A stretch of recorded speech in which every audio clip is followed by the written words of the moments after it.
yang sudah membeli tiket acara Banyuwangi Festival ini. Mau nggak mau The Massive harus tampil karena kecintaan kita sama musik, dan juga kita nggak pengen bikin penonton kecewa. Mungkin saya akan tampil semampu saya. Mungkin nggak akan full seperti yang sesuai dengan apa yang kita rencanakan. Memang tidak nggak bikin penonton kecewa, terutama Massive Banyuwangi. Ini untuk tetap ada pondasi kehidupan. Makan nasi tempong dulu nih, asli Banyuwangi.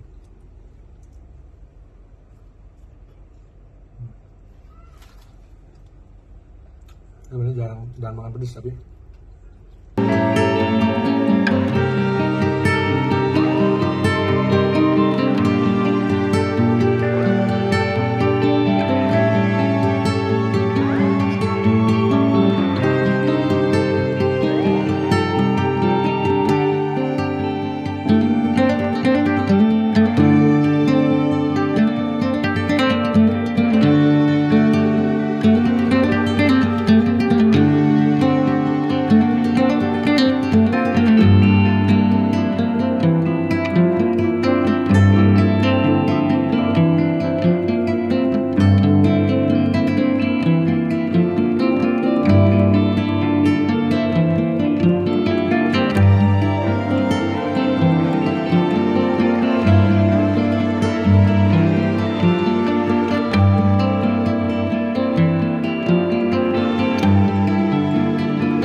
Terima kasih sudah nonton.